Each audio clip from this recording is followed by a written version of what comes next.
Welcome to Culture Screen, where we analyze culture. In this episode, we are summarizing the first episode from Season 2 of the Sopranos series. This is a summary of Season 2, Episode 2, titled Do Not Resuscitate. It was written by David Chase and directed by John Patterson. It first aired on January 23rd, 2000. In the beginning of the episode, Tony is upset because Uncle Junior has not put him on the visitors list at the prison he is staying at. Tony finally gets to visit Junior and tells Junior he is lucky he's being allowed to make money from his rackets, especially after what he did to Tony. Junior tries convincing Tony that Livia was not involved in the attempt on his life. Junior, of course, does not know Tony has heard both him and Livia on an FBI recording where Livia clearly plays a role. Tony refuses to speak about business and requests Junior send Bobby Bacalieri, one of Junior's crew soldiers, to speak to. He does this to avoid any potential bugs or issues that may arise from speaking directly to or around Uncle Junior, especially while he's in prison. Tony invites Bobby to Satrielli's. Once here, Tony tells Bobby that everything Junior controls and earns from now on will go directly to Tony. Tony only leaves the Shylock business and the pipe fitters union to Uncle Junior. Bobby responds to Tony by saying to the victor belong the spoils. Tony is annoyed by this and scolds him and sends him on his way. Here we see Tony begin to mistreat Bobby and the relationship that they'll have going forward. We later see in another scene how Uncle Junior's lawyer is able to get Junior out of jail by arguing that Junior has a health issue related to his heart. The judge believes Junior's lawyer and allows Junior to be placed on house arrest instead. The only stipulation is that Junior must wear a tracking bracelet at all times to make sure he only leaves his home for grocery shopping, doctor's appointments, and important family engagements.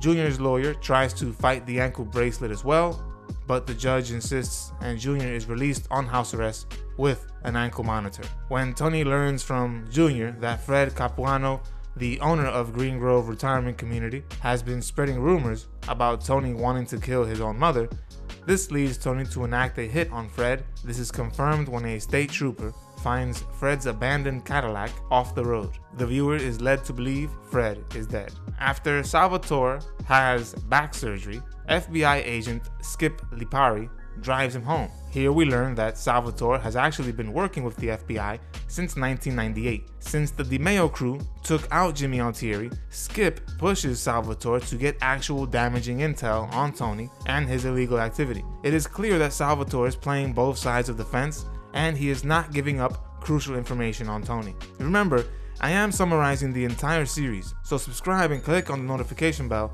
so you are reminded when I upload the next episode. I will be reviewing other TV shows and movies in the future as well, so let me know what other TV series or movie you would like me to summarize below. Stay tuned, see you soon. Tony later learns the Masserone Brothers Construction Company is having issues due to their low number of African American drivers. Tony accepts Jack Masserone's deal and begins planning to stop the protests. Tony is himself playing both sides of the fence here as well. Tony is working for Reverend James Jr., who is sending the protesters, while Tony is also sending gangsters to beat up the protesters. This setup allows Tony to create the illusion that he is saving Masserone Brothers Construction, when in reality, he is both the disease and cure. In the end of this scene, the Reverend tells Tony how sad it would be if his protesters knew he was essentially profiting off their blood. We also see Janice is continuing to visit her mother at Green Grove. Janice questions Meadow about what Livia actually likes. This is baffling, especially since Janice is the daughter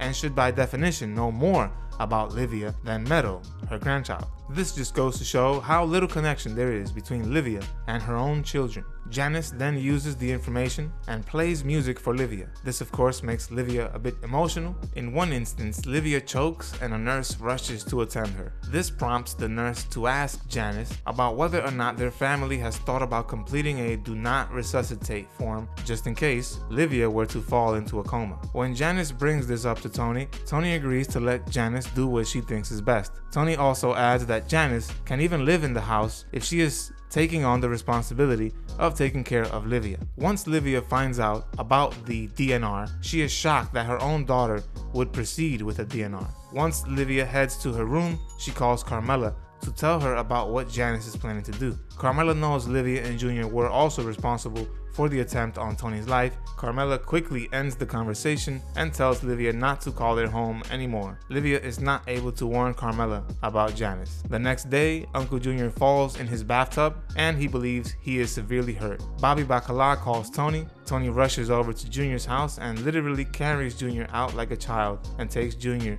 to the emergency room. That was season 2, episode 2, titled Do Not Resuscitate. To watch the next episode summary, click on the next episode link in the description of this video. Don't forget, every like, bell, and subscribe significantly helps this channel a lot and it helps me grow. See you soon. I think it's time for you to start to seriously consider salad. We upload new videos every week, so subscribe to our channel. Don't forget to hit the like button as well.